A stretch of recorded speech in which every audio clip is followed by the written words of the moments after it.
सो अभी हमारे संविधान के जो पार्ट 1 चल रहा है उसमें कुछ हिस्से बचे हुए हैं, जिनमें से है संविधान के भाग जो है ना 22 भाग, और अभी 25 हैं, तो जो उनके नए भाग जुड़े हैं उनको भी, तो उनके नाम एंड उनकी ट्रिक्स याद करना। उसके अलावा अनुसूचियाँ, हर एग्जाम में एक सवाल जरूर पूछा जाता है उन अनुसूचियों से रिलेटेड, तो अनुसूचियों को दिखाना, उनसे संबंधित अनुच्छेद को बताना एंड उनसे रिलेटेड ट्रिक आपके लिए समझाना। एंड लास्टली अब पार्ट 1 चल रहा है, तो जो महत्वपूर्ण अनुच्छेद हैं, जैसा कि मैंने यहाँ पे डिजाइन किया हुआ है, हर पार्ट का जो इम्पोर्टेंट अनुच्छेद है उस इम्पोर्टेंट अनुच्छेद को आपके नज़रों के सामने से पहली बार निकालना। ये पार्ट जितने भी अलग अलग करता चलूँगा मैं आगे, जैसे जैसे भी आगे पढ़ाऊँगा, तो उनमें भी इन सब को रिवाइज कराऊँगा। मैंने कहा आपको याद कराना उद्देश्य ज़रूरी है, तो एक बार आपकी नज़रों से निकालूंगा, नेक्स्ट वाले पार्ट में और अच्छे तरीके से याद कराऊंगा। मैंने कहा है पहले से ही कि आपको अनुच्छेद याद कराना भी मेरी जिम्मेदारी। सो लेट्स स्टार्ट कि संविधान के जो 22 और वर्तमान में 25 भाग हैं उनको एक बार देखते हैं। तो जब संविधान बना तो उसे 22 भागों में डिवाइड किया गया था। उसके अलावा कुछ 3 भाग जो हैं वो अलग से जुड़ गए हैं, तो 25 हो चुके हैं। तो पहला भाग जो है हमारे संविधान का वो बात करता है union and it's territories, Bharat का जो संघ है और उसका जो राज्य क्षेत्र है उसके बारे में। और उसमें अनुच्छेद नंबर 1 से 4 के अंतर्गत इन सब के बारे में बात की गई है। जो भाग 1 है उसका अनुच्छेद 1, 2, 3, 4, इसमें भारत जो देश है और उसका जो संघ क्षेत्र उसके बारे में बात की गई। देन अपना पार्ट नंबर 2, उसमें आर्टिकल नंबर 5 से 11 तक नागरिकता यानी सिटीजनशिप के बारे में बात की गई है। अपना पार्ट 3, उसमें आर्टिकल नंबर 12 से 35 तक मूल अधिकारों के बारे में बात की गई है। मूल अधिकारों के बारे में बात की गई, ठीक है, फंडामेंटल राइट्स के बारे में बात की गई है। ओके, आर्टिकल 18 वो हम बाद में देखेंगे। उसके बाद में भाग 4 में अनुच्छेद नंबर 36 से लेके 51 तक डीपीएसपी मूल नीति निर्देशक तत्व। ये नीति निर्देशक तत्व ये राज्यों के लिए दिए जाते हैं। एक जो हमारा भारत का जो संघ बना हुआ है उसके अंतर्गत 28 राज्य है और 8 का केंद्र शासित प्रदेश है। तो वो जो 28 राज्य हैं उनको संविधान के अंतर्गत कुछ निर्देश दे दिए गए हैं कि आपको अपने राज्य की सरकार को चलाने के लिए इस तरीके की नीतियों को फॉलो करना है। नीति निर्देशक, ऐसे नीति निर्देशक तत्व दे दिए ताकि उन्हें फॉलो करें। जैसे आर्टिकल नंबर 40 में लिखा हुआ है वहाँ पे कि आपको कोशिश करनी है कि पंचायतों का गठन किया जाए, तो वो शुरुआत में हमने संविधान में लिख दी है और उसके बाद में धीरे धीरे अलग अलग प्रयास किए गए। अच्छा, यहाँ पे मैं 1, 2, 3 चीज़ें आपको समझाना चाहूँगा। समझाने वाली चीज़ ये कि देखो फंडामेंटल राइट्स, ठीक है, पार्ट 3 में आने वाले। उसके बाद में ये जो फंडामेंटल राइट्स हैं ये जस्टिसिएबल हैं। जस्टिसिएबल कैसे? इन्हें लेकर के आप कोर्ट में जा सकते हो। आर्टिकल नंबर 12 से लेकर 35 तक जो फंडामेंटल राइट्स हैं, जिनमें 6 फंडामेंटल राइट दिए गए हैं: समानता, स्वतंत्रता, शोषण के विरुद्ध, धार्मिक स्वतंत्रता का अधिकार, संस्कृति का अधिकार एंड उसके अलावा अपना संवैधानिक उपचारों का अधिकार। तो ये जो 6 अधिकार हैं इनको लेकर के आप सुप्रीम कोर्ट, हाई कोर्ट में जा सकते हो। अगर ये आपके अधिकार जो है वो उनका हनन हो रहा है तो आप जुडिशरी के पास जा सकते हो। तो यानी ये जस्टिसिएबल है। लेकिन डीपीएसपी नीति निर्देशक तत्व आर्टिकल नंबर 36 से लेके 51 तक, इनके अगर पालन नहीं कर पा रही है सरकार तो इन्हें लेकर के आप जो है वो कोर्ट में नहीं जा सकते हो। ये नॉन जस्टिसिएबल है, ठीक है। तो ये ध्यान रखना है, फंडामेंटल राइट जो है वो जस्टिसिएबल है, इन्हें लेकर के आप हाई कोर्ट में जा सकते हो। ओके, यहाँ पे भाग नंबर 4 36 से 51, इसमें हम डीपीएसपी के बारे में बात करते हैं। अब इन सब को डिटेल में हम आने वाले अगले हमारे खुद के लेक्चर्स के भाग रहेंगे उनके देखेंगे। देन उसके बाद में पार्ट 4 है, ये निश्चित सी बात है संविधान संशोधन के द्वारा जो जोड़ा गया होगा। तो 42वां संविधान संशोधन 1976 में, ठीक है। देखो सबसे ज़्यादा इंपॉर्टेंट 2 संशोधन आएंगे, 42वां तो 1976 में और 44वां 1978 में। अब याद करने में अगर प्रॉब्लम आ रही हो तो 4 + 2 कितना हो रहा है? 6, तो 1976। 4 + 4 कितना हो रहा है? 8, तो 1978। जब इंदिरा गांधी जी की सरकार थी 1976 में, जब इमरजेंसी लगी हुई थी, और 1978 में जब इंदिरा गांधी जी की सरकार जो थी वो खत्म हो गई थी और जनता पार्टी की सरकार आ गई थी 1978 में, तो उन्होंने 42वें संविधान संशोधन जो भी किया था इंदिरा गांधी जी के द्वारा, उन सबको ज़्यादातर को समाप्त करने की कोशिश की थी। तो एक दूसरे के कॉन्ट्राडिक्शन में रहे थे। 42वें संविधान संशोधन इमरजेंसी के टाइम पे लाया गया था, जिसे मिनी कॉन्स्टिट्यूशन कहा जाता है, क्योंकि इंदिरा गांधी जी ने पूरे संविधान को ही बदलने की पूरी कोशिश की थी। लेकिन जैसे ही 1978 में चुनाव हुए, इंदिरा गांधी जी हार गई जनता पार्टी की सरकार बनी, मोरारजी देसाई मुख्यमंत्री प्रधानमंत्री बने, तो उन्होंने 42वें संविधान संशोधन के ज़्यादातर प्रावधानों को समाप्त कर दिया। लेकिन कुछ प्रावधान अच्छे थे, जिनमें से एक प्रावधान ये भी है, भाग 4 का आर्टिकल 51A, जिसमें फंडामेंटल ड्यूटीज के बारे में बात की गई है। देन भाग 5 पार्ट 5, ये आर्टिकल नंबर 52 से 151 तक, इसमें संघ से रिलेटेड बात की गई है। यूनियन, केंद्र, यूनियन, संघ, केंद्र के रिलेटेड जितने भी एस्पेक्ट होंगे, यानी केंद्र की कार्यपालिका कैसे काम करेगी, केंद्र की विधायिका कैसे बनेगी, केंद्र की जुडिशरी कैसे बनेगी, केंद्र में कैग का क्या मतलब होगा, और केंद्र में राष्ट्रपति की सलाहकारी जो शक्ति है वो क्या होगी। तो इसके 5 पार्ट रहेंगे।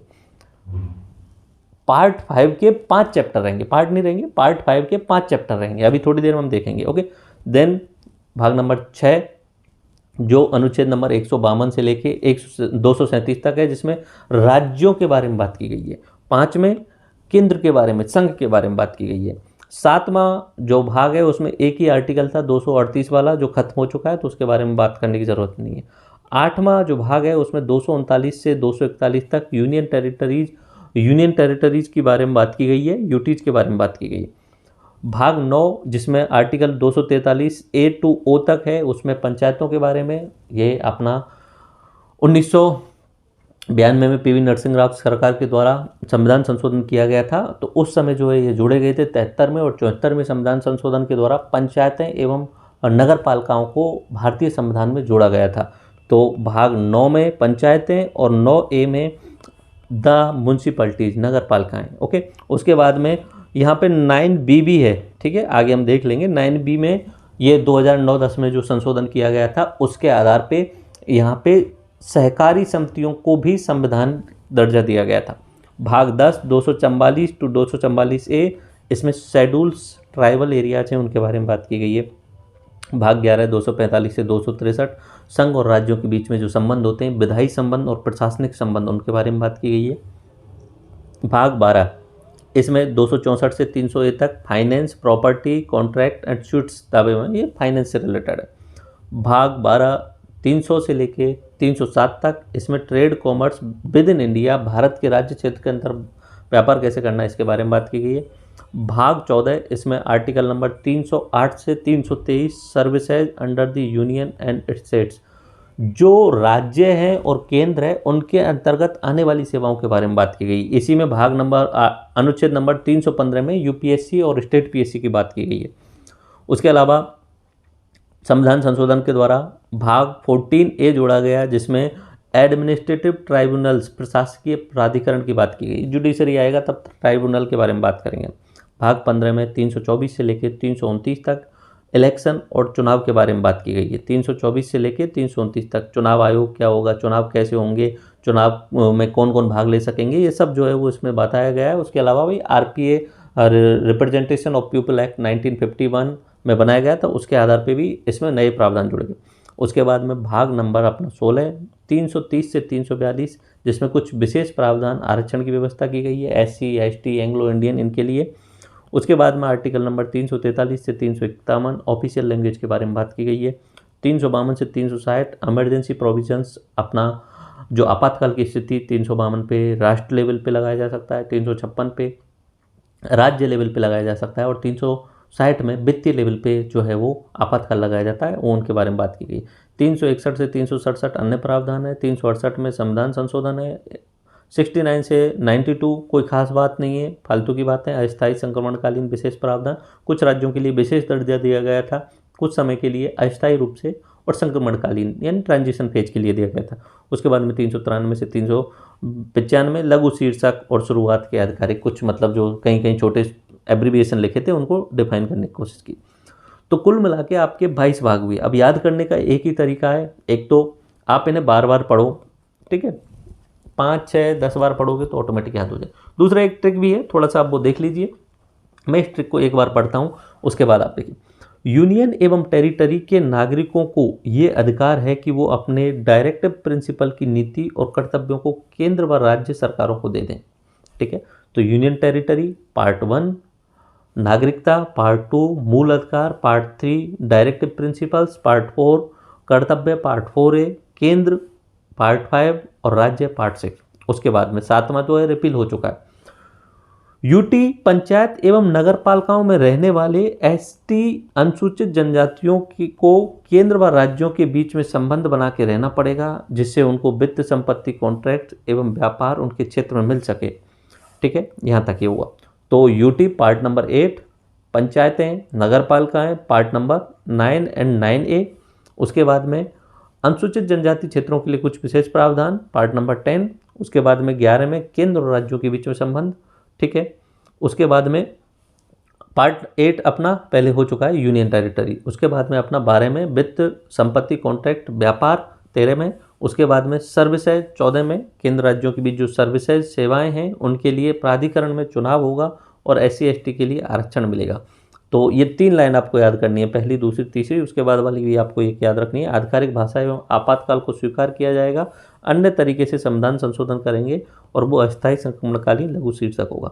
तो ये एक तरीका है जिसे आप 2-5 बार हनुमान चालीसा की तरह पढ़ें तो याद कर सकते हैं। लेकिन अब मैं आपको ये भी बता देता हूँ इनमें से कौन कौन से जो पार्ट हैं वो यूजफुल हैं और हमें बार बार देखने हैं। देखो, पहले वाले में से उतने ज़्यादा सवाल नहीं बनते हैं, कुछ ही सवाल बनते हैं, मैं ओवरव्यू में आपको बता दूंगा। ओके, दूसरे वाले में से भी उतने ज़्यादा सवाल नहीं बनते हैं।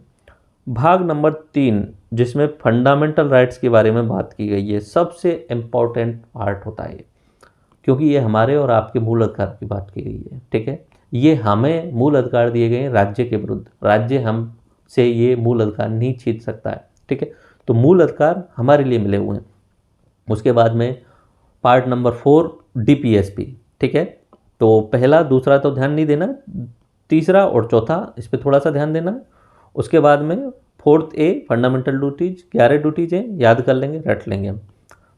5वां भाग जो है वामन से लेके 151 काफ़ी इंपॉर्टेंट है, जिसमें कार्यपालिका, विधायिका, कैग, उसके अलावा जो न्यायपालिका है अपनी, उनके बारे में बात की गई है। ठीक है, उसके बाद में तुरंत राज्य आ जाता है पार्ट 6 में 152 से 237 स्टेट आ जाता। अब देखिए इसके बाद ना यही पार्ट है मेनली, तो इसके बाद वाले जो पार्ट हैं वो आपको टेंशन नहीं लेनी है कि बोले सर 22 पार्ट कैसे, ये वाले आप याद रख लो बस। ठीक है, बाकी बाद में हम कार्रवाई कर लेंगे। ठीक है, कार्रवाई कैसे कर लेंगे, क्योंकि यहाँ तक हमारे 237 अनुच्छेद हो गए हैं।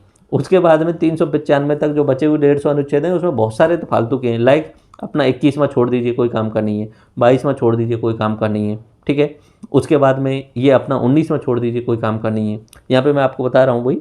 उसके अलावा यूनियन टेरिटरी वाले छोड़ दीजिए, कुछ भी सवाल नहीं पूछा जाता है। 9वां और 9A ये हमें डीप में पढ़ना पड़ेगा, मैं पढ़ाऊँगा आपको। ओके, उसके अलावा यहाँ पे 244 10th वाला आप छोड़ दीजिए। 11th वाले में संघ एवं राज्य के संबंध थोड़े से हम देखने पड़ेंगे, बट ऐसा टेंशन नहीं लेनी है कि इसमें क्या क्या पढ़ना है। ओके, उसके अलावा पार्ट नंबर 12 264 से 300 और पार्ट नंबर 13 300 से लेके 307 ये बिल्कुल नहीं पढ़ने, क्योंकि ये इकोनॉमी वाले सेक्शन में आते हैं, थोड़ा बहुत आते हैं, तो अपना पॉलिटी वाले सेक्शन में तो बिल्कुल नहीं पढ़ने होते। तो ये वाला अनुच्छेद यहाँ से भूल जाइए। उसके बाद में पार्ट नंबर 14 में जो 308 से 323 है उसमें भी 315 से 323 वाले ध्यान रखने होते हैं, तो हाँ यहाँ पे थोड़ा सा ध्यान रखना होगा। ओके, उसके बाद में एक इलेक्शन कमीशन वाला ध्यान रखना होगा। उसके बाद में आपको ऑफिशियल लैंग्वेज वाला ध्यान रखना होगा और यहाँ पे अपना इमरजेंसी वाला ध्यान रखना होगा। तो मैं अब उनको हाईलाइट करता हूँ जो आपको ध्यान रखने हैं। ठीक है, जो ध्यान रखने हैं उनको मैं हाईलाइट करता हूँ, ओनली उनको हाईलाइट करता हूँ। पहला फंडामेंटल राइट्स वाला हाईलाइट कर दिया, दूसरा DPSP वाला हाईलाइट कर दिया भाग नंबर अपना 4 में। उसके बाद में फंडामेंटल ड्यूटीज़ वाला हाईलाइट कर दिया, यूनियन एंड स्टेट्स वाला हाईलाइट कर दिया। ओके, उसके बाद में पंचायतें ये हाईलाइट कर दिया, म्यूनसिपलिटी ऑटोमेटिक इसके साथ में आई जाती है। ओके, उसके बाद में आगे बढ़ते हैं।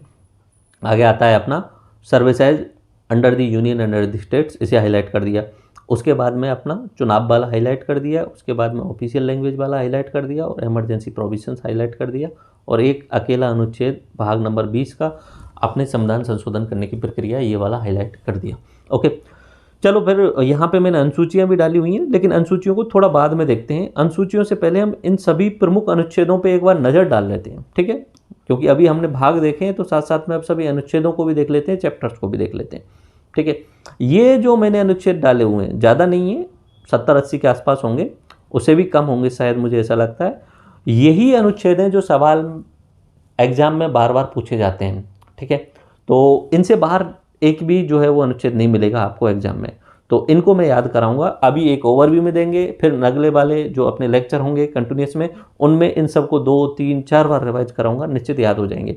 इस पूरी वेब सीरीज में, इस लेक्चर सीरीज में आपको ये संविधान पॉलिटी रट जाएगी और जैसा मैंने कहा कि 80 से 90% सवाल कर पाओगे आप। ओके, भाग नंबर 1, संघ एवं उसका राज्य क्षेत्र। पहली बात तो इसमें बात की गई है कि हमारे संघ का नाम क्या है, ठीक है, यूनियन का नेम एंड टेरिटरी, संघ का नाम एवं उसका राज्य क्षेत्र। तो नाम क्या है? इंडिया दैट इज भारत, ये नाम आपको ध्यान रखना है, इंडिया दैट इज भारत।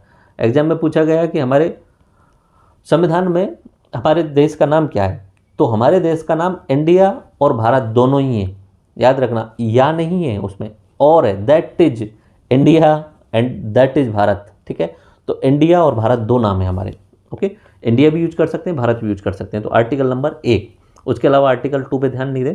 3, नए राज्यों का निर्माण और वर्तमान राज्यों के क्षेत्रों, सीमाओं एवं नामों में परिवर्तन करना, ये आर्टिकल नंबर 3 में है, ठीक है। इंपॉर्टेंट है इसलिए लिखा हुआ। आर्टिकल नंबर 2 में भी लिखा हुआ है कि किस तरीके से आप दूसरे जो देश हैं उनके राज्यों को अधिग्रहित कर सकते हैं, लेकिन वो हम पार्ट 1 का जो नेक्स्ट लेक्चर आएंगे उनमें देख लेंगे।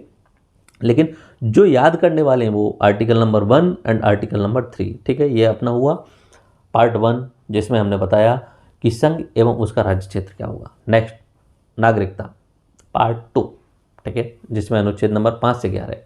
उसमें एक तो अपना अनुच्छेद नंबर 5 है और आर्टिकल नंबर 5 है, और एक आर्टिकल नंबर 8 है आई थिंक, ठीक है, जिसमें संसद द्वारा नागरिकता कानून बनाया जा सकता है, ऐसा उसमें लिखा हुआ है, ठीक है। ये थोड़ा सा हम आगे क्लियर कर लेंगे। संविधान के समय नागरिकता किन किन को दी जाएगी, आर्टिकल नंबर 5 में, और उसके बाद में वहाँ प्रावधान किया गया संसद के द्वारा नागरिकता के कानून बनाए जाएंगे। अभी कुछ समय पहले आपने विवाद सुना सीएए वाला, हम थोड़ा अगले वाले लेक्चर में क्लियर करेंगे उसे, ठीक है। तब वहाँ आप देख पाएंगे कि संसद द्वारा नागरिकता के कानून बनाए जा सकते हैं। पहले शुरुआत में बना दिया गया था, बाद में संशोधन होते रहे और अंतिम संशोधन 2019 में हुआ था। उसके बाद में मूल अधिकार, मूल अधिकार मैंने बताया ये अपना तीसरा भाग है, जिसमें अनुच्छेद नंबर 12 से लेकर 35 तक जो है वो अनुच्छेद हैं। तो अनुच्छेद नंबर 12 में तो ये लिखा हुआ है कि राज्य की परिभाषा क्या है, ठीक है, राज्य क्या होता है, इस तरीके से। आर्टिकल नंबर 13, संसद कोई ऐसा कानून नहीं बनाएगी जो संविधान का उल्लंघन करे, ये आर्टिकल नंबर 13 मैं बहुत बार बार बोलूँगा, आगे ध्यान रखना। कुछ आर्टिकल, ठीक है, 13, 14, 19, 21, 25, 32 और उसके अलावा अपना 226, 123, 213, 143, 148, ये आर्टिकल मैं आपको बहुत बार बार बोलूँगा, तो इनको तो कैसे भी करके रट ही लेना। ओके, कैसे भी करके रट लेना। ओके, अब उसमें से ज़्यादातर आर्टिकल तो मैंने अपने मूल अधिकारों के बोल दिए हैं। ओके, तो संसद कोई ऐसा कानून नहीं बनाएगा जो संविधान के सम्मत नहीं हो, संविधान के का उल्लंघन करे। ओके, फिर आर्टिकल नंबर 14 में विधि के समझ, समानता, इक्वलिटी बिफोर लॉ, ठीक है, ये अपना आएगा आगे डिटेल में देखेंगे हम, हर अनुच्छेद को डिटेल में देखेंगे। अभी एक ओवरव्यू दे रहा हूँ मैं और इनको बार बार रिवाइज कराऊंगा, तो अभी ये मत सोचना सर ये समझाया क्यों नहीं, ये सब ये आगे हम समझेंगे। ओके, आर्टिकल नंबर 15, धर्म, मूल वंश, जाति, लिंग एवं जन विस्तार, 5 चीज़ों के आधार पर आप जो है वो नागरिकों के साथ में भेदभाव नहीं कर सकते। आर्टिकल नंबर 16, लोक नियोजन में अफसर की समानता, जो पब्लिक लेवल पे या कुछ जो भी भर्तियां निकलेंगी उनमें सबको अफसर की समानता मिलनी चाहिए। देन आर्टिकल नंबर 17, अस्पृश्यता का अंत, एवोल्यूशन ऑफ द अनटचेबिलिटी, ठीक है। एंड उसके बाद में आर्टिकल नंबर 18, उपाधियों का अंत, जो राय बहादुर या पहले जो उपाधियाँ दी जाती थी शेर बहादुर उस तरीके से, या राजाधिराज उस तरीके की उपाधियों का अंत। आर्टिकल नंबर 19, वाक स्वतंत्रता और उनके अधिकारों का संरक्षण, तो 6 तरीके की बोलने की स्वतंत्रता है, वो हम पूरा डिटेल में मूल अधिकारों वाला चैप्टर होगा उसमें देख लेंगे। अपराध, दोष, सिद्धि के संबंध में संरक्षण, ये आर्टिकल नंबर 20। 21 में प्राण एवं दैहिक की स्वतंत्रता, ध्यान रखना इस पर मैं हाईलाइट कर देता हूँ, आगे हम अगले लेक्चर में जैसे ही देखेंगे तो इस पर बहुत डीप में बात करेंगे, liberty of life. Okay, article number 22, कुछ दशाओं में गिरफ्तारी और निरोध से संरक्षण। आर्टिकल नंबर 23 और 24 शोषण के विरुद्ध अधिकार देते हैं, ठीक है, शोषण नहीं हो सकता आपका, शोषण का अधिकार नहीं, शोषण के विरुद्ध अधिकार है। 25, 26, 27, 28 ये अपने धार्मिक स्वतंत्रता का अधिकार है। 29 और 30 अल्पसंख्यक हितों के संरक्षण के बारे में बात करते हैं, और 32 संवैधानिक उपचारों का अधिकार, और ये 5 तरीके की रिट जारी करने का अधिकार देता है सुप्रीम कोर्ट और हाई कोर्ट को, ठीक है, सुप्रीम कोर्ट और हाई कोर्ट को ये 5 तरीके की रिट जारी करने का अधिकार देता है। अगले बाद में हम बात करते हैं राज्य की नीति निर्देशकता, तो डीपीएसपी आर्टिकल नंबर 36 से 51 तक का, ठीक है। डीपीएसपी हम गांधीवादी, समाजवादी और वेस्टर्न लिबरल में बांट सकते हैं। जो पार्ट, हाँ, जो हमारा लेक्चर आएगा उसमें डीप में देखेंगे, बट हमारा यहाँ उद्देश्य क्या है, एक बार आंखों के सामने से अनुच्छेदों को निकाल लें। उसमें बोला हुआ है उन आर्टिकल नंबर 39, अब बाकी भी है 36 37, बट मैंने जो इंपॉर्टेंट रटने हैं उनके लिए डाला हुआ है यहाँ पे। प्रत्येक नागरिक को समान कार्य के लिए समान वेतन मिलना चाहिए। 39 में समान न्याय और निःशुल्क विधिक सहायता मिलनी चाहिए, जो अपना लीगल जो एड मिलनी चाहिए, किसी भी गरीब व्यक्ति हो, कोई भी हो, सबके लिए निःशुल्क मिलनी चाहिए, ओके, फ्री लीगल एड मिले। 39 में संसाधन संपत्ति का समुचित वितरण होना चाहिए, यानी किसी एक व्यक्ति के पास में सर्वाधिक संसाधन नहीं होने चाहिए। आर्टिकल नंबर 40 ग्राम पंचायतों का गठन करने का प्रावधान किया गया था। बस उसमें बोला गया था कि ग्राम पंचायतों को गठन कर देना। फिर शुरुआत में राज्यों ने माना ही नहीं, क्योंकि डीपीएसपी के लिए मैंने बोला हुआ है ये जस्टिसेबल नहीं है, आप इसको लेके कोर्ट में नहीं जा सकते हो, तो राज्यों ने नहीं माना। कुछ एक राज्यों ने माना, बलवंत राय मेहता की कमेटी के आधार पर कम्युनिटी सेंटर बनाए गए। उसके बाद में हमारे राजस्थान में थोड़ा बहुत यहाँ पे शुरुआत की गई पंचायती राज की नागौर से, लेकिन प्रॉपर वे में शुरू नहीं हुआ। तो फिर उसके बाद में 73वां और 74वां संविधान संशोधन 1992 में किया गया, जिसके आधार पर 24 जुलाई 1994 में जो है पूरे भारत में ये पंचायती राज और नगर पालिकाओं को कानूनी वैधता, संवैधानिक वैधता मिल गई। कानूनी नहीं, संवैधानिक वैधता। उसके बाद सभी राज्यों को मानना पड़ा, ओके। आर्टिकल नंबर 41 काम, शिक्षा, लोक सहायता पाने का अधिकार। आर्टिकल नंबर 44 एक समान सिविल संहिता, यूनियन सिविल कोड, ठीक है, आपने सुना ही होगा, आजकल बहुत ज़्यादा चर्चा में। 48 पर्यावरण संरक्षण, वन वन्य जीव की रक्षा। 50 वन कार्यपालिका से न्यायपालिका का पृथक्करण। 51 अंतर्राष्ट्रीय शांति और सुरक्षा को बढ़ावा देना राज्य के द्वारा। मूल कर्तव्य 51A में 11 मूल कर्तव्य दिए गए हैं, जो अनुच्छेद संविधान संशोधन के द्वारा जोड़े गए थे।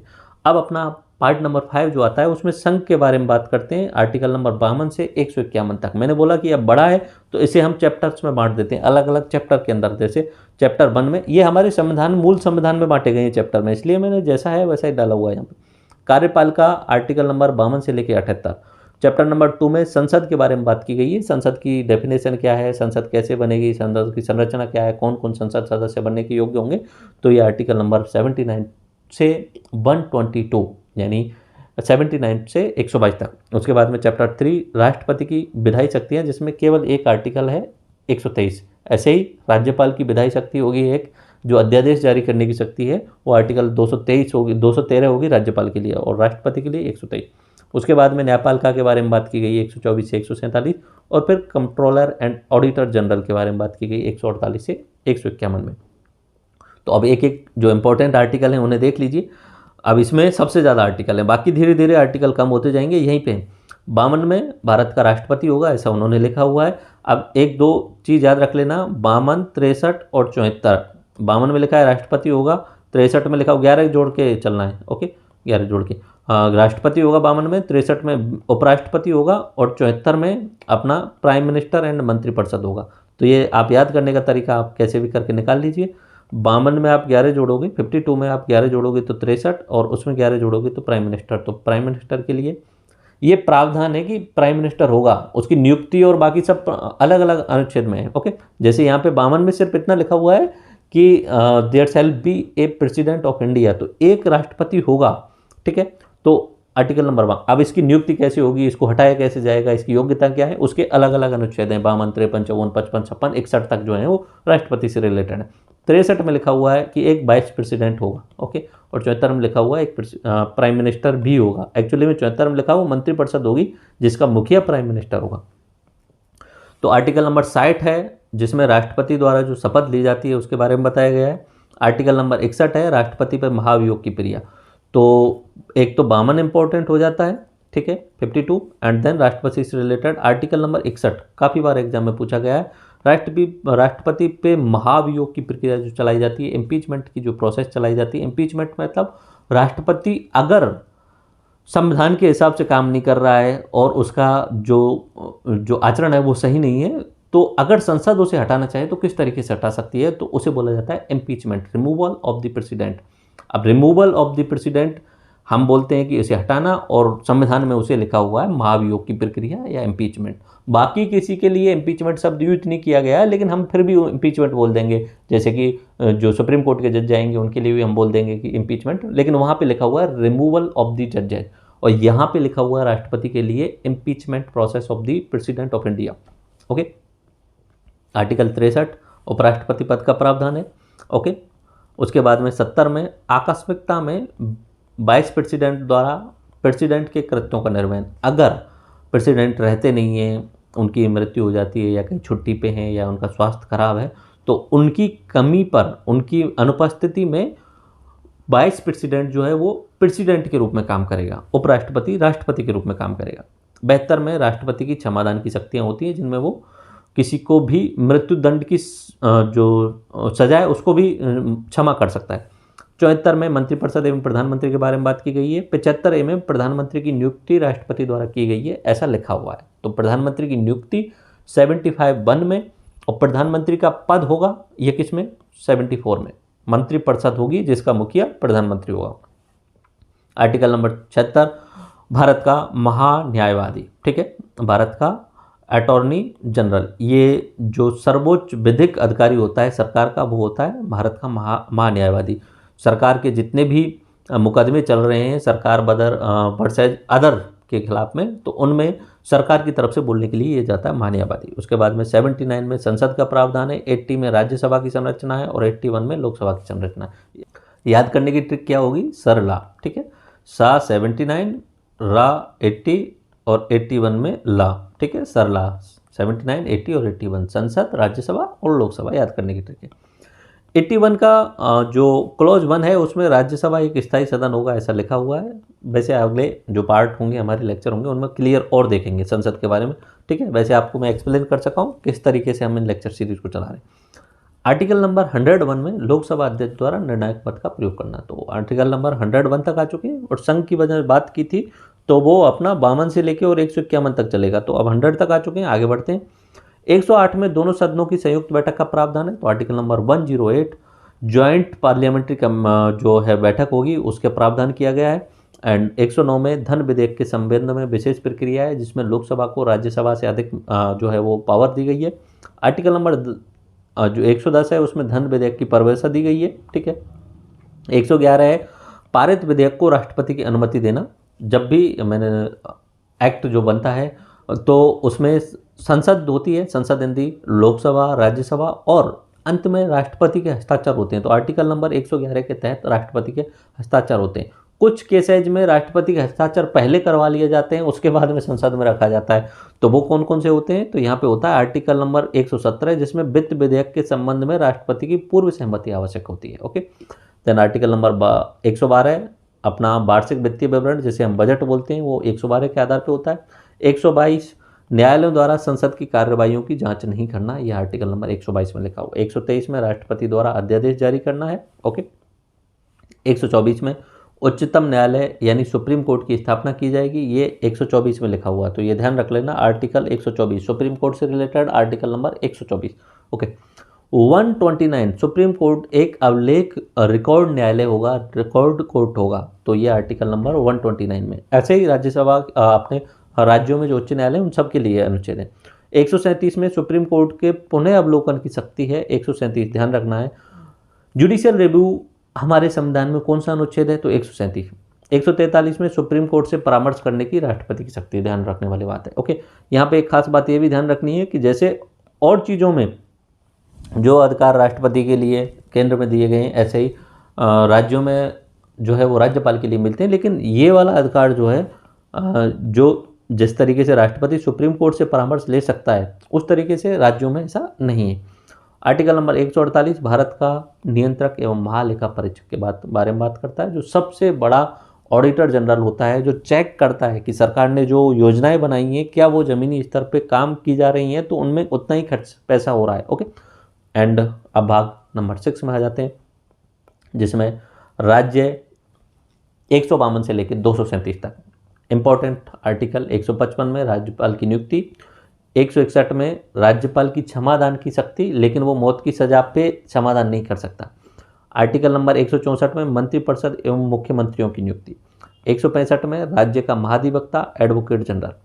169 में राज्य में विधान परिषदों का उत्पादन या उत्साधन या सृजन, तो ये ध्यान रखने वाला है 169 में अगर राज्यों में विधान परिषद बनानी है, लेजिस्लेटिव काउंसिल बनानी है, तो वो 169 में।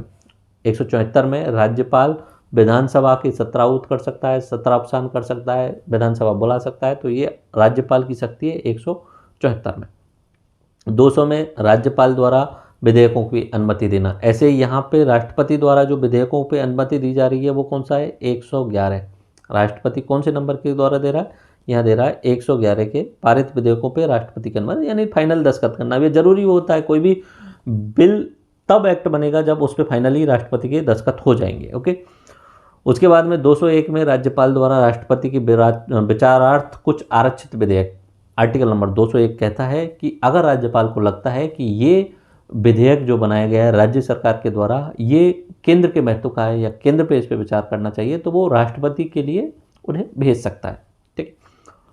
आर्टिकल नंबर 214 राज्यों के लिए हाई कोर्ट की व्यवस्था की गई है। और 124, ठीक है, ध्यान रखने वाले बात, 124 किसके लिए?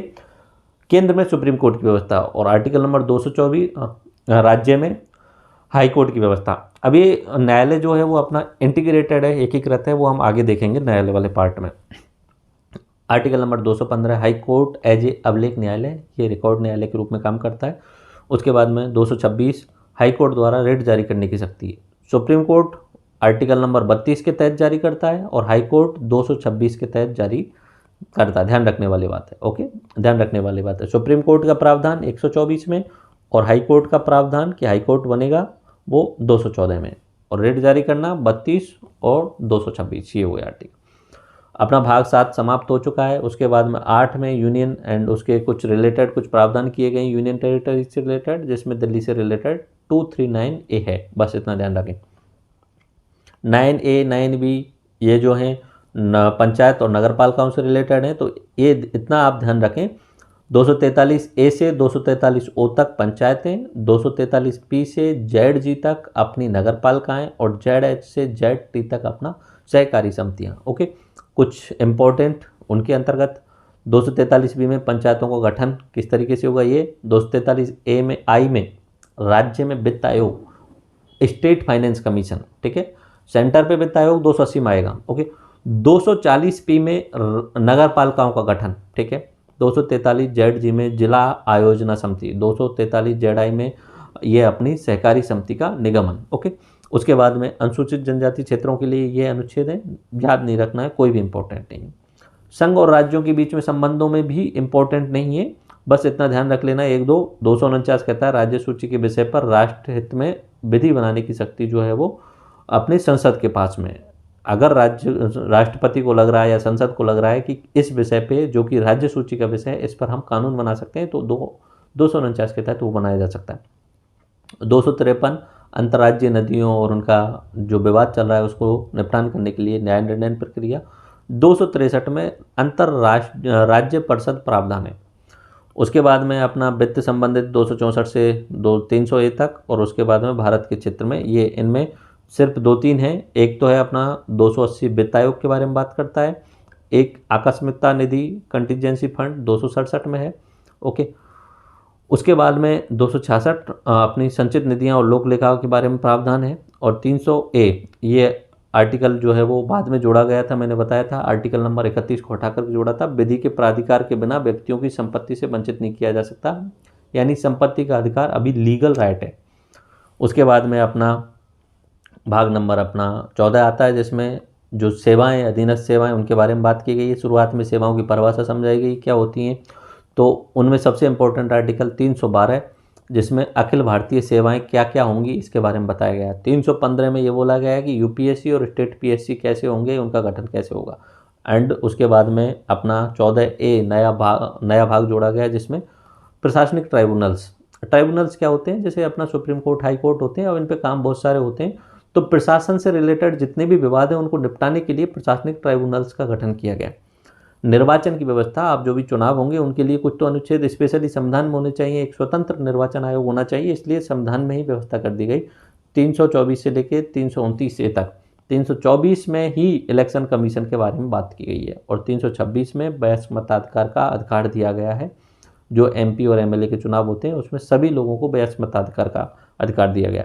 उसके बाद में SC/ST से रिलेटेड कुछ प्रावधान थे, जिसमें 330 में लोकसभा में SC/ST के लिए रिजर्वेशन, 332 में राज्य विधानसभा में SC/ST के लिए रिजर्वेशन, 38 बोलता है अपना कि हम राष्ट्रीय अनुसूचित जाति आयोग बनाएंगे, 338A बोलता है हम जो है वो ST के लिए नेशनल कमीशन बनाएंगे, यानी शेड्यूल ट्राइब के लिए, और 338 ओनली 338 तो बोलता है शेड्यूल कास्ट के लिए, और 338A बोलता है शेड्यूल ट्राइब के लिए। उसके बाद में 340 में राष्ट्रीय पिछड़ा वर्ग आयोग।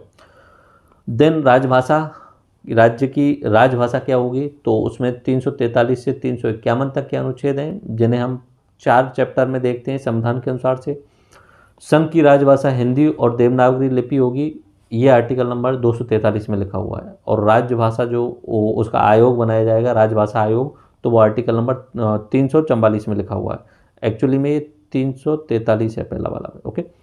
संघ की राजभाषा हिंदी होगी और लिपि देवनागरी, ये भाषा वाला पूरा चैप्टर होगा। वैसे क्लियरली ये बात है, 15 साल के लिए प्रावधान किया गया था हिंदी और इंग्लिश, फिर बाद में हम चेक करेंगे राजभाषा आयोग बना के कौन कौन सी भाषा रखनी है, फिर उस राजभाषा आयोग ने बोला कि दोनों भाषा को कंटिन्यूस चलने दो।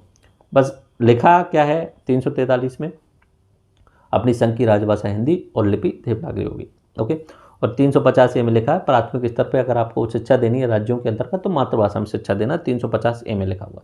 आपात उपबंध 3 है, 352, 356, 360। 352 राष्ट्र के लेवल पे, 56 राज्य के लेवल पे, 60 वित्तीय। उसके बाद में प्रकीर्ण कोई खास बात नहीं है, ठीक है। संविधान संशोधन, ये आर्टिकल ध्यान रखना है आपको 368 वाला, ओके।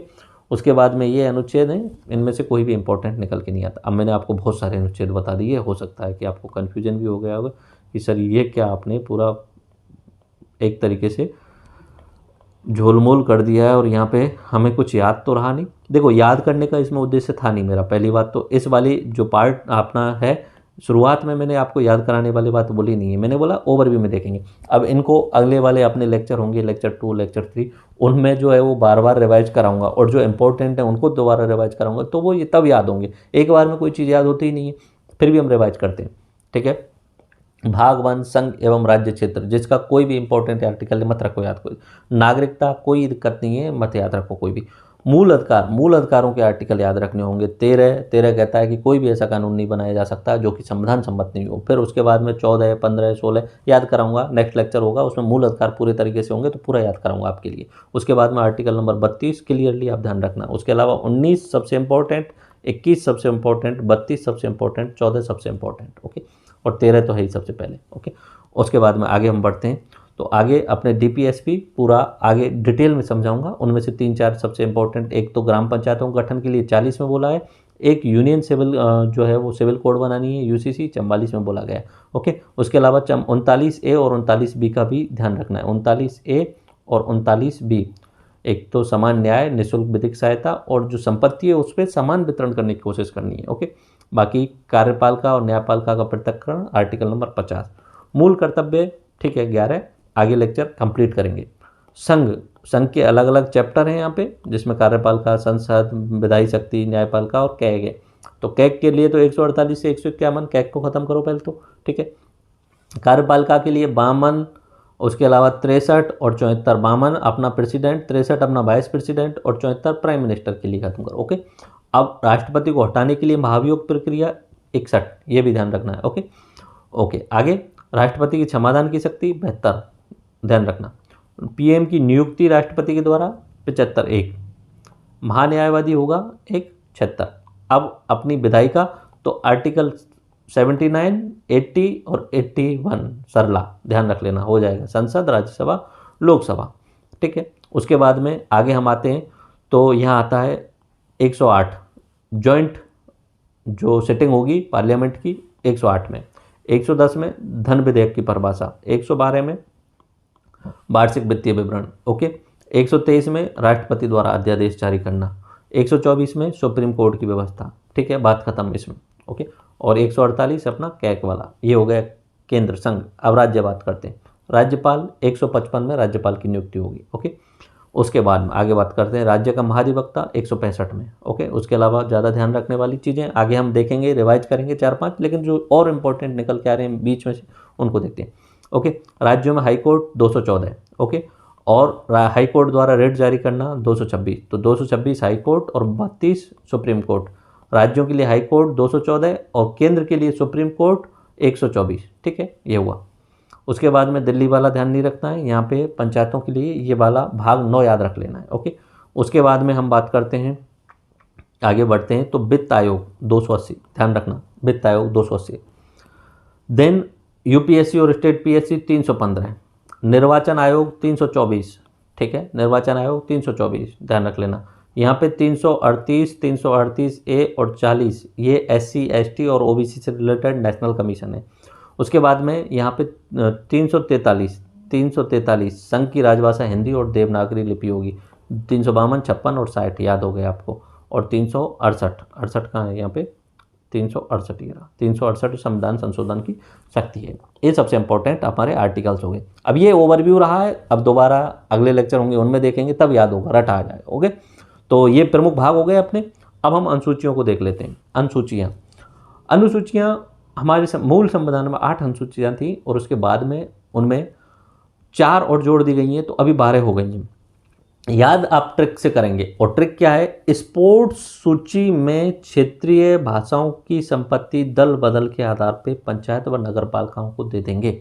सूची आप देखें क्या रही ट्रिक, स्पोर्ट्स सूची में, स्पोर्ट्स सूची में क्षेत्रीय भाषाओं की संपत्ति दल बदल के आधार पर पंचायत व नगर पालिकाओं को दे देंगे। ठीक है, अब ये आपको 5-6 बार बोलेंगे तो आप याद कर लेंगे। स्पोर्ट्स सूची में क्षेत्रीय भाषाओं की संपत्ति दल बदल के आधार पर पंचायतों एवं नगर पालिकाओं को दे देंगे। अब पहला हुआ एस, स्पोर्ट। एस का मतलब हुआ कि जो जितने भी यूनियन और टेरिटरीज हैं उनकी संख्या लिखी हुई है 28 राज्य और 8 केंद्र शासित। शुरुआत में कम थे, शुरुआत में 11 राज्य थे और उसके अलावा 4-5 जो यूनियन टेरिटरी थे तो वो लिखे हुए थे। लेकिन वर्तमान में जो भी राज्य हैं वो कहाँ पे लिखे हुए हैं, शेड्यूल नंबर 1 में। अगर किसी राज्य का नाम लिखा हुआ है तो वो नंबर शेड्यूल 1 में।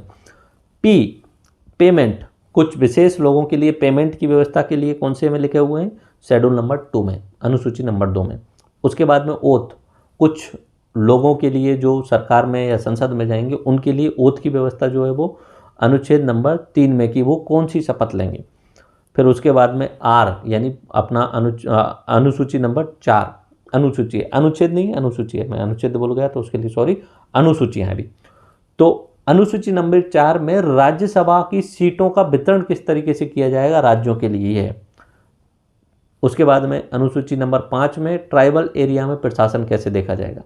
उसके बाद में अनुसूची नंबर 6 में एस यानी स्पेशल स्टेट्स, जिनमें असम, त्रिपुरा, मेघालय और मिजोरम के बारे में बात की गई है कि ये स्पेशल स्टेट्स हैं, इनके लिए प्रशासन किस तरीके से है। ओके, उसके बाद में सूची, सूची मतलब समवर्ती सूची, केंद्र की सूची, राज्यों की सूची। तो अनुसूचियां चल रही हैं, इन अनुसूचियों में 7वीं अनुसूची में लिखा हुआ है कि केंद्र के विषय कौन से होंगे, राज्य के विषय कौन से होंगे और इनके बीच के विषय कौन से होंगे जिन पे दोनों कानून बना सकें। तो सूचियां किस में हैं, विषय किस में है, वो अपने 7वीं अनुसूची में। उसके बाद में क्षेत्रीय भाषा, तो जो रीजनल लैंग्वेज हैं, ऑफिशियल लैंग्वेज हैं, वो अपनी अनुसूची नंबर 8 में। उसके बाद में संपत्ति वाला अनुसूची नंबर 9, आपने काफ़ी बार सुना होगा कि इस संविधान संशोधन को अनुसूची नंबर 9 में डाल दीजिए, इस एक्ट को अनुसूची 9 में डाल दीजिए ताकि जुडिशियल रिव्यू ना किया जा सके। शुरुआत में तो ऐसा माना जाता था, लेकिन अब वर्तमान में पूरे संविधान में किसी भी चीज़ का जुडिशियल रिव्यू किया जा सकता है।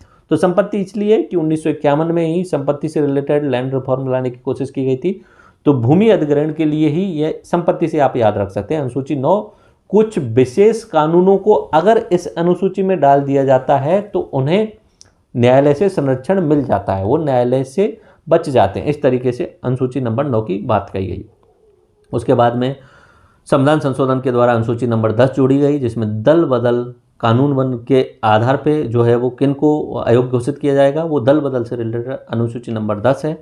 उसके बाद में 73 में और 74 में संविधान संशोधन हुए तो पंचायतों के लिए कौन कौन सी अधिकार दिए जाएंगे, तो वो अनुसूची 11 में है, और नगर पालिकाओं के लिए कौन कौन से विषय दिए जाएंगे, वो अनुसूची नंबर 12 में है। तो स्पोर्ट सूची में पहला एस, स्टेट, कौन कौन से स्टेट्स हैं और यूनियन है।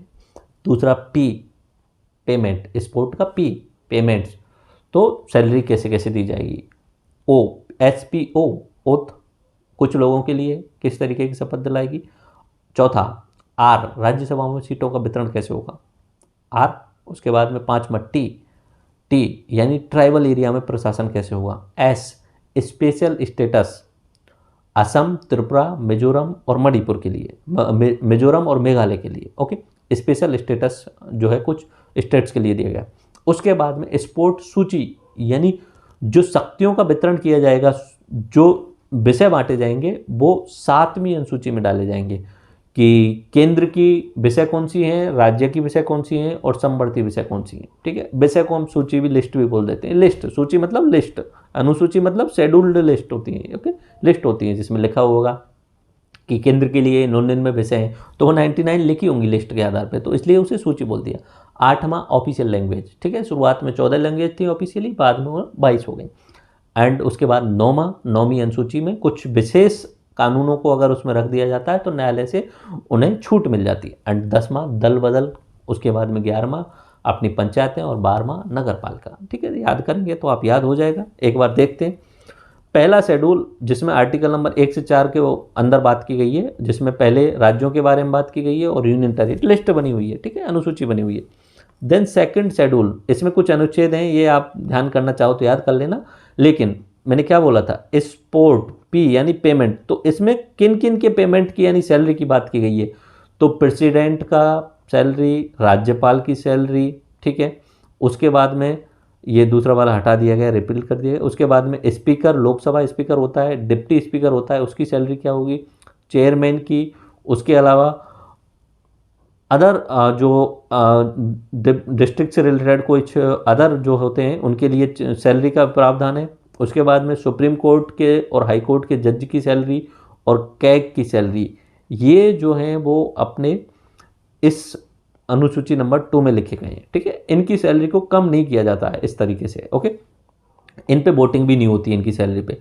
तो ये हुआ अपना अनुसूची नंबर 2 में जिनको वेतन के रिगार्डिंग बात की गई कि इन लोगों का वेतन जो है वो यहाँ पे संचित निधि पे भारित होगा। ओके, इनके वेतन पे कोई वोटिंग नहीं होती है, तो ये ध्यान रख लेंगे तो और अच्छी बात है। कौन कौन, दोबारा से देख लीजिए, प्रेसिडेंट और गवर्नर, उसके अलावा अपना स्पीकर, डिप्टी स्पीकर, उसके अलावा चेयरमैन, राज्यसभा का चेयरमैन जो वाइस प्रेसिडेंट होता है, सुप्रीम कोर्ट, हाई कोर्ट के जज और कैग के भत्ते। ओके, देन थर्ड शेड्यूल में अपने कुछ अनुच्छेद हैं, ध्यान करना है तो याद कर लेना। तो शपथ का प्रारूप लिखा हुआ है। अब किन किन की शपथ, एक तो एमपी और एमएलए, एमपी लोकसभा के भी हो सकते हैं, राज्यसभा के होते हैं, एमएलए अपने राज्य विधानमंडल के भी हो सकते हैं और राज्य विधान परिषद के भी हो सकते हैं। ठीक है, विधान परिषद यूपी में है, महाराष्ट्र में है, हमारे राजस्थान में नहीं है। ठीक है, तो एमपी और एमएलए की शपथ किस तरीके से होगी, मंत्रियों की शपथ किस तरीके से होगी, कैग की शपथ क्या होगी, सुप्रीम कोर्ट और हाई कोर्ट की जज की शपथ क्या होगी, और एमपी और एमएलए का आप जब प्रत्याशी बनने जा रहे हो तो उससे पहले आपको कलेक्टर के सामने जो पर्चा भरना पड़ता है तो उसमें शपथ पत्र होता है, तो वो शपथ क्या होगी वो इसमें लिखा हुआ है। यहाँ पे राष्ट्रपति की शपथ के बारे में नहीं बात की गई क्योंकि राष्ट्रपति की शपथ के लिए एक अलग से अनुच्छेद डायरेक्टली जोड़ा गया है, तो उसे शेड्यूल में डालने की ज़रूरत नहीं है। ठीक है, कुछ चीज़ें जो वहाँ अलग से शपथ का प्रावधान किया है तो यहाँ शेड्यूल में डालने की ज़रूरत है नहीं। यहाँ तो उन लोगों की शपथ का प्रावधान है जो वहाँ पे लिख नहीं सकते कि चलो आप अनुसूची नंबर 3 में जाके देख लेना कि इनको शपथ कैसे दिलानी। अनुसूची नंबर 4, इसमें राज्यसभा की सीटों का वितरण असमान रूप से होता है। उसके बाद में 5वीं अनुसूची जिसमें कुछ अनुसूचित जनजातियों के नियंत्रण और प्रशासन के प्रावधान कैसे होंगे ये देख लें। एंड 6वीं अनुसूची में असम, मेघालय, त्रिपुरा और मिजोरम जो ट्राइबल एरियाज हैं उनके लिए एडमिनिस्ट्रेशन कैसे होगा। 7वीं अनुसूची मैंने बताया जिसमें भागों में बांटा गया है यूनियन लिस्ट। ठीक है, यूनियन के कितने विषय होंगे तो 99, इवन 100 विषय हो चुके हैं। उसके अलावा राज्य की और समवर्ती सूची। ओके, ये इस तरीके से ध्यान रखना है। 7वीं अनुसूची के अंतर्गत राज्य सूची, केंद्र सूची और समवर्ती सूची। 8वीं जो मैंने बताया राज्यभाषा से रिलेटेड है इसमें, तो आर्टिकल नंबर 344A और 351 है। एंड इसमें 22 क्षेत्रीय भाषाओं की जो है वो उल्लेख किया गया है इसमें। ठीक है, ये आगे हम देखेंगे 22 भाषाओं को। ठीक है, 9th शेड्यूल में यहाँ पे भूमि सुधार कानून और जमींदारी उन्मूलन से जुड़ा हुआ है। इसमें जोड़ देने पे जो है वो सुप्रीम कोर्ट से संरक्षण मिल जाता था शुरुआत में, लेकिन अभी कुछ समय पहले IG कोहिलो केस हुआ था, उसमें सुप्रीम कोर्ट ने ये बोला है कि हम किसी भी संविधान के किसी भी भाग का, किसी भी क्षेत्र का जो है वो जुडिशियल रिव्यू कर सकते हैं। अगर वो संविधान सम्मत नहीं है तो हम उसका जुडिशियल रिव्यू कर सकते हैं। तो ये है, बाकी अभी तक किया नहीं है अनुच्छेद अपना ये अनुसूची नंबर 9 के किसी भी एक्ट का जुडिशियल रिव्यू नहीं किया गया। 10th अनुसूची, ये दल बदल के आधार पर अमान्यता किस तरीके से देनी है। 11th में पंचायतों की शक्तियाँ और उनके जो विषय हैं, पंचायतों को 19 विषय दिए गए थे, और यहाँ पे 12th अनुसूची जो है वो नगर पालिकाओं के लिए 18 विषय दिए गए, पंचायतों को 29 और नगर पालिकाओं को 18 विषय दिए गए थे। कुछ परसिस्ट, ये ध्यान रखें तो रख लेना, नहीं तो कोई एग्जाम में पूछा नहीं गया, आज तक नहीं पूछा गया। जम्मू कश्मीर से रिलेटेड तो अभी तो ये हट गए होंगे, ओके। उसके बाद में ये 44वां संशोधन से रिलेटेड था। उसके बाद में कुछ, ये परसिस्ट का मतलब होता है कि कुछ चीज़ें स्टार लगा के छोड़ देते हैं ना, लास्ट में देख लेना इंसिडेंटल। तो जैसे कि यहाँ पे जैसे हुआ अपेंडिक्स नंबर 4, इसमें 86वां संविधान संशोधन हुआ था तो वो काफ़ी बड़ा था, तो उसका सारांश लास्ट में डाल दिया, ठीक है। और अपेंडिक्स नंबर 5, इसमें 88वां संविधान संशोधन हुआ था तो उसका सारांश डाल दिया था। बाकी कुछ इंपॉर्टेंट नहीं है, परसिस्ट आप याद नहीं रखें तो भी चलता है, ये लास्ट में होता है। तो सूचियाँ आई थी अभी यहाँ पे कि जो अपना 7th शेड्यूल था, 7वीं जो अनुसूची थी, उसमें हमने 3 सूचियों को देखा था। केंद्र के लिए कौन सी विषय देनी है, राज्य के लिए कौन सी विषय देनी है। मैंने बताया था कि हमारा जो भारत देश है वो अर्धसंघात्मक क्वाजी फेडरल स्टेट है, तो उसमें एकात्मक पूर्वाग्रह भी है, यूनिटरी को थोड़ा सा ज़्यादा उसमें ताकत दी गई, यूनियन को ज़्यादा ताकत दी गई है। तो लेकिन शक्तियों का पृथक्करण किया गया है। आर्टिकल नंबर 50 भी कहता है शक्तियों का पृथक्करण करना है। ये किस तरीके से करना है, केंद्र और राज्यों के बीच में भी करना है, और फिर वहाँ पे ऊपर जितने भी निकाय हैं, बॉडीज हैं, उनके बीच भी करना है, ठीक है। तो यहाँ पे सूची है, उसमें तो थोड़ा सा आपको याद रखना पड़ेगा, पूछा जाता है एक्चुअली में डायरेक्टली ऐसे पूछ लिया जाता है, डिफेंस किसके अंतर्गत आता है, यानी रक्षा क्षेत्र किसके अंतर्गत आता है, राज्य के क्षेत्र में आता है या केंद्र के में आता है, तो ये ध्यान रखना होगा। आपसे पूछ लिया जाए टेलीकम्युनिकेशन किसके क्षेत्र में आता है, तो राज्य के क्षेत्र में आता है या केंद्र के क्षेत्र में आता है। आपसे पूछ लिया जाए कि ये लॉ एंड ऑर्डर यानी पुलिस सिस्टम किसके अंतर्गत आता है, तो ये भी आपको ध्यान रखना होगा। आपसे पूछ लिया जाए एग्रीकल्चर किसके अंतर्गत आता है, एजुकेशन किसके अंतर्गत आता है, तो ये ध्यान रखने होंगे। तो पहला केंद्र, राज्य और इनके बीच वाली समवर्ती सूची, जिस पर केंद्र भी बना सकता है और राज्य भी कानून बना सकता है, ठीक है। देख लीजिए, वैसे तो केंद्र के लिए शुरुआत में 97 विषय थे और अभी वर्तमान में 100 विषय हैं उसमें केंद्र के, ओके। तो अब 100 तो याद नहीं कर सकते, लेकिन जो इंपॉर्टेंट है वो देख लीजिए।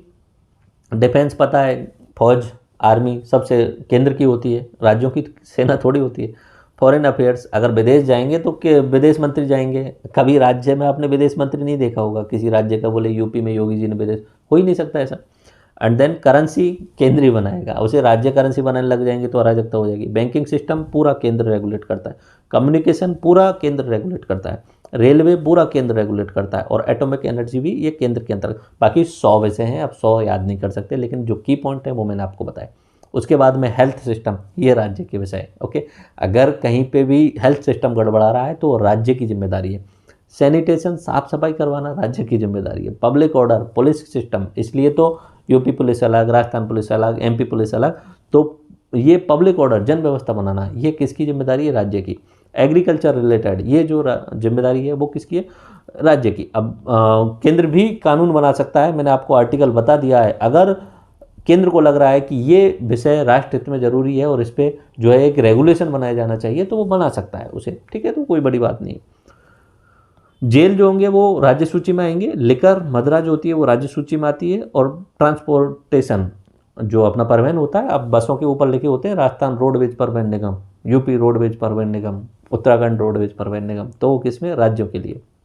वर्तमान में 61 विषय, और इन दोनों के बीच की विषय जिन पे दोनों ही कानून बना सकते हैं, जैसे electricity, forest, education, marriage, divorce, criminal laws. ध्यान रखना, क्रिमिनल लॉज के बारे में पूछा गया है कि ये आपराधिक कानून जो है वो समवर्ती सूची का विषय है। आर्थिक योजना ये समवर्ती सूची का विषय है। स्टाम्प ड्यूटी ये समवर्ती सूची का, जिसमें 52 टोटल विषय हैं अभी, ओके।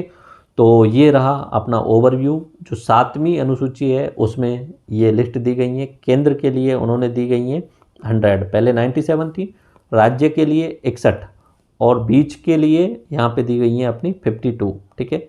इनके अनुच्छेद भी हैं, ध्यान रखें तो ध्यान रख लेना, 246(1), 246(2) और 246(3). 246 में ये बात की गई है, ओके। तो ये अपनी सूचियाँ हुई। मैंने आपको शुरुआत में बता दिया था, फंडामेंटल राइट जो है वो जस्टिसिएबल हैं, डीपीएस भी जस्टिसिएबल नहीं है, फंडामेंटल ड्यूटीज जस्टिसिएबल नहीं है और प्रीएम्बल भी जस्टिसिएबल नहीं है। जस्टिसिएबल मतलब इनको लागू करवाने के लिए आप कोर्ट में जा सकते हो या नहीं, तो फंडामेंटल राइट को लागू करवाने के लिए जा सकते हो, लेकिन डीपीएसपी अगर राज्य का पान, जैसे कि अभी यूनियन सिविल कोड अभी तक यूसीसी नहीं आया है, तो जरूरी नहीं है कि आप उसे लेके कोर्ट में जाओगे, भाई साहब यूसीसी संविधान में लिखा है आप इसे लागू करवाइए, नहीं, डीपीएसपी को आप लागू करवाने के लिए कोर्ट में नहीं जा सकते।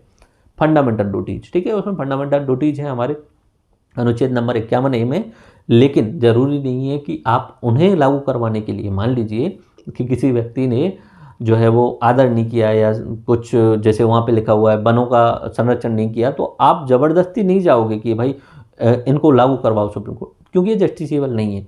सरकार का ये काम होना चाहिए, सरकार को खुद से ये काम करने चाहिए जो डीपीएसपी को फॉलो करे, लोगों को खुद से फॉलो करने चाहिए मूल कर्तव्य। प्रीएम्बल तो ओवरव्यू है, तो उसे भी जस्टिसेबल नहीं कह सकते। ओके, तो जस्टिसेबल कौन सा है, अपना पार्ट जो है वो अपना फंडामेंटल राइट्स वाला है। अभी आगे भी हमारा एक टॉपिक आएगा, बेसिक स्ट्रक्चर ऑफ कॉन्स्टिट्यूशन। देखो ऐसा है, हमारा संविधान लागू हुआ 1950 में, 26 जनवरी 1950 को, ठीक है। उसके बाद में उसके बाद में अगले साल 1951 में लास्ट में चुनाव हुए, एक्चुअली में 52 में शुरू हुए, तो 1952 में चुनाव हुए और नई सरकार बनी, 52 से लेके 57 तक चली, 57 से 62 तक, 62 से लेके फिर 67 तक, तो उस तरीके से चलती रही। तो शुरुआत में ही सरकार को संविधान में संशोधन करने की जरूरत पड़ने लग गई। 1951 में ही पहला संविधान संशोधन हो गया था। अब पहला संविधान संशोधन हुआ था किसके रिगार्डिंग, कि सरकार को भूमि सुधार करने थे, लैंड रिफॉर्म करने थे। उनका एक हिस्सा था जो जमींदार लोग हैं, जिनके पास में ज़्यादा ज़मीन है, उनसे ज़मीन लेकर के जो गरीब लोग हैं उनके लिए बांटी जाए, इस तरीके की। लेकिन वहाँ पे आर्टिकल नंबर 31 लिखा हुआ था कि संपत्ति का मूल अधिकार है, तो फिर सरकार ने सोचा कि ऐसा करते हैं, पहले इसको थोड़ा सा अनुसूची नंबर 9 बनाते हैं, जिसमें हम जस्टिसेबल ना करा पाएँ, तो वहाँ पे जो है वो चेंज किया गया। तो संविधान में संशोधन हुआ। जैसे ही संविधान में संशोधन होगा, लोग सुप्रीम कोर्ट जाएंगे कि ये हमारे मूल अधिकारों के खिलाफ है, इस तरीके से। तो ऐसे ही बहुत सारा 1951 से लेके और 1973 तक बहुत सारे अलग अलग केस चले, जैसे कि शंकरी प्रसाद केस चला, सज्जन सिंह केस चला, गोलकनाथ केस चला, ठीक है। तो ये अलग अलग केस चले और लास्ट में केशवानंद भारती केस, ये केसेज हम आगे देखेंगे, जुडिशियल रिव्यू और लैंडमार्क केसेज में देखेंगे।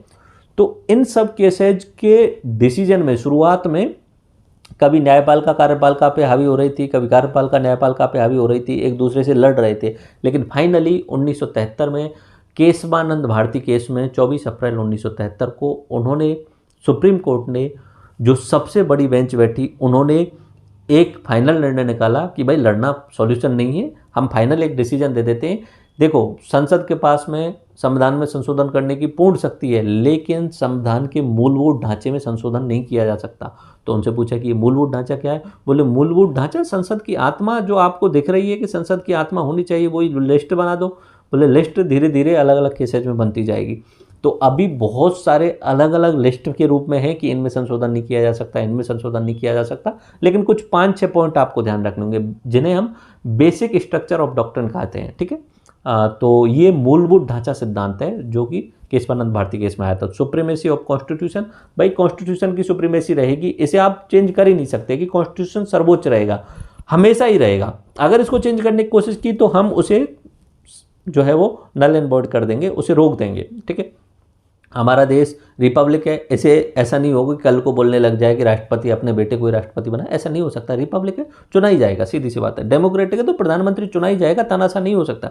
सेकुलर करेक्टर है तो हम सेकुलर ही रहेंगे, ये मूलभूत ढांचा है। इसमें किसी भी कंडीशन में कोई बोले कि मुझे इसे हिंदू राष्ट्र बनाना है या मुसलमान राष्ट्र बनाना है, कोई भी कैसा भी व्यक्ति आ जाए वो नहीं कर सकता इस चीज़ को, क्योंकि ये हमारे बेसिक स्ट्रक्चर में शामिल होता है। देन सेपरेशन ऑफ पावर, इनमें अलग अलग विधायिका, कार्यपालिका, न्यायपालिका में जो सेपरेशन है वो सेपरेशन ही रहेगी, इसमें छेड़छाड़ नहीं की जा सकती। इसलिए तो एनजेएसी जब आया, जो 99वां जो संविधान संशोधन था कि हम जो है वो न्यायपालिका की जजों की नियुक्ति के related national judiciary appointment commission बनाएंगे, तो अपनी जुडिशरी ने उसे नल एंड वॉइड कर दिया, उसे अवैध करार कर दे दिया, क्योंकि उन्होंने बोला है कि सेपरेशन रहना चाहिए।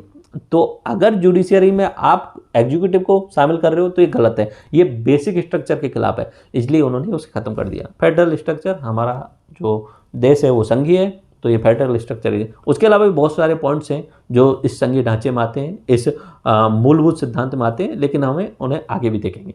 तो इस तरीके से मैंने अपना पार्ट 1 कंप्लीट कर लिया है। ठीक है, पार्ट 1 में मैंने आपको क्या क्या बता दिया, परिचय एवं प्रस्तावना बताया, स्रोत एवं संविधान का बनना बताया, आपको मैंने सोर्सेज बताए, संविधान का ढांचा बताया, संविधान की विशेषताएं बताई, संघीय ढांचा एक ओवरव्यू में बता दिया, संविधान के भाग, अनुसूचियां, परिशिष्ट, अनुच्छेद, इनका सब मैंने ओवरव्यू देख लिया। अनुसूचियां आपको याद करा दी, अनुच्छेदों को ज़्यादातर को ओवरव्यू में दिखा दिया, अब 4-5 बार रिवाइज होगा तो याद हो जाएगा।